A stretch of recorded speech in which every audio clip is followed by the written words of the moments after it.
छत्रपती शिवाजी महाराज महाराजस्व अभियान महसूल समाधान शिबिराचे जाफराबाद तालुक्यातील कुंभारझरी गावात आयोजन। जय भारत जय संविधान। मी प्रवीण कुमार काकडे व आपण बघत आहात लोकप्रश्न न्यूज महाराष्ट्र। नमस्कार, लोकप्रश्न न्यूज मध्ये आपलं हार्दिक स्वागत। छत्रपती शिवाजी महाराज महाराजस्व अभियान महसूल समाधान शिबिराचं कुंभारझरी या ठिकाणी आयोजन। जय भारत जय संविधान। मी हेमचंद्र चिंदोटे, आपण बघत राहा लोकप्रश्न न्यूज महाराष्ट्र।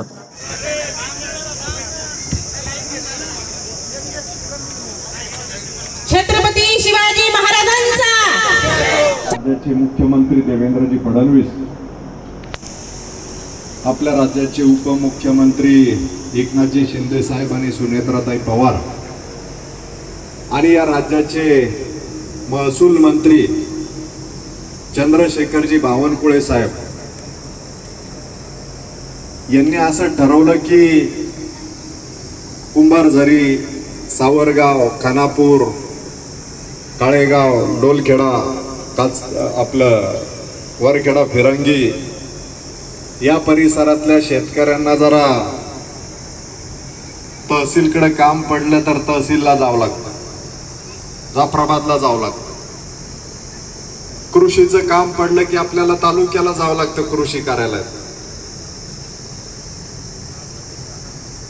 फेरफारचं काम पडलं तरी तालुक्याला तुम्हाला जावं लागतं। आरोग्याच्या संदर्भात काही असेल तर तालुक्याला जावं लागतं। रेशनच्या संदर्भात काही असेल तरी तालुक्याला आपल्याला जाफराबादला जावं लागतं। पण मंत्र्यांनी सूचना दिल्या की शासन आपल्या दारी, म्हणजे काही अडचण आली तर तुम्ही न जाता एसडीएम साहेबांपासून, आमदारापासून तर तहसीलदार ते तलाठी आणि सगळेच यांनी गावात जायचं आणि ज्या काही समस्या असतील त्याचा निपटारा करायचा। आज कुंभारझरीमध्ये महसूल विभागाकडून समाधान शिबिराचं जे आयोजन करण्यात आलं, नेमकं याच्या पाठीमागे काय भूमिका आहे? हे बघा, ग्रामीण भागातील सर्वसामान्यांचे प्रश्न निकाली निघाले पाहिजेत। महसुलाच्या मोठ्या प्रमाणात ग्रामीण भागात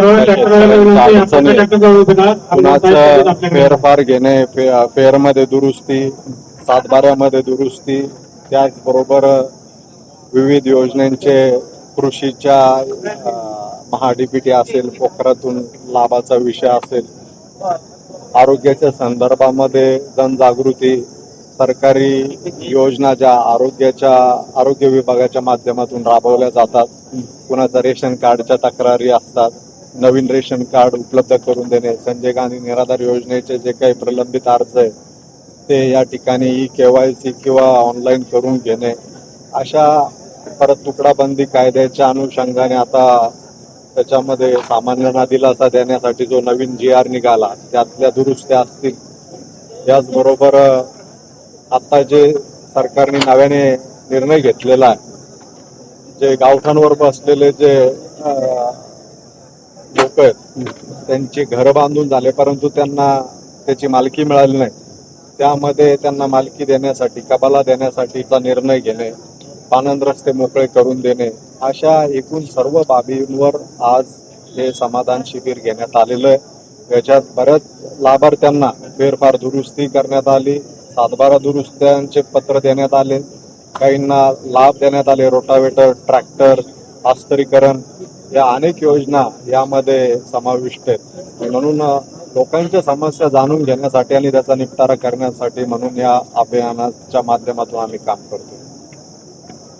महसूल विभागातले बरेचसे कर्मचारी यांचे चेहरे बरेच नागरिकांना माहिती नाही आहे। आज पहिली वेळ बऱ्याच अधिकाऱ्यांचे चेहरे आज नागरिकांनी बघितले, त्यांच्यासाठी काय सांगा? बघा, आमचा उद्देशच तो आहे ना की बऱ्याचदा लोकांना चक्र माराव्या लागतात, त्यांच्या समस्या सोडवल्या जात नाही, अडचणी निर्माण होतात।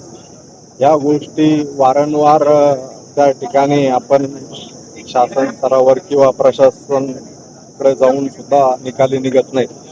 म्हणून असा निर्णय घेण्यात आला की तुम्ही आता त्या महसूल मंडळामध्ये जा, तिथं तुमचे जसं आता तुम्ही बघताय की त्या ठिकाणी टेबल लावलेत आणि ते त्यांचं काय जबाबदारी, आता हे समोर बघितलं तर भोगवटा दार वर्ग 2 मधून वर्ग 1 मध्ये करण्यासाठी जे जे काही अर्ज आहेत ते स्वीकारू लागलोय आपण.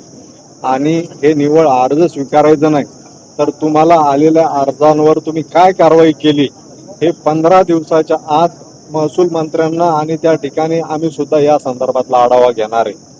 त्यामुळं प्रशासनाला कामाला लावण्यासाठीच अशा प्रकारचं हे शिबिर आहे. तलाठी मंडळाधिकारी मुख्यालय राहत नाही त्यांच्यासाठी काय सांगाल? नाही, त्यांनी मुख्यालय राहिलं पाहिजे. तसा GR सुद्धा आहे आणि त्यांच्या ज्या ज्या ठिकाणी तक्रारी येऊ लागल्यात त्या संदर्भामध्ये आम्ही स्वतः त्यांच्याशी बोलून काय तक्रारी आमच्याकडे आल्यात, कोणाच्या काय अडचणी असं एकूण त्या निवेदनांच्या अनुषंगाने त्यांना तशा प्रकारच्या सूचना दिलेल्या आहेत.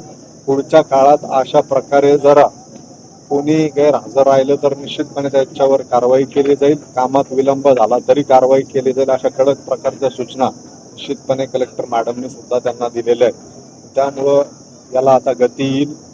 निश्चितपणे सामान्यांचे प्रश्न निकाली निघतील.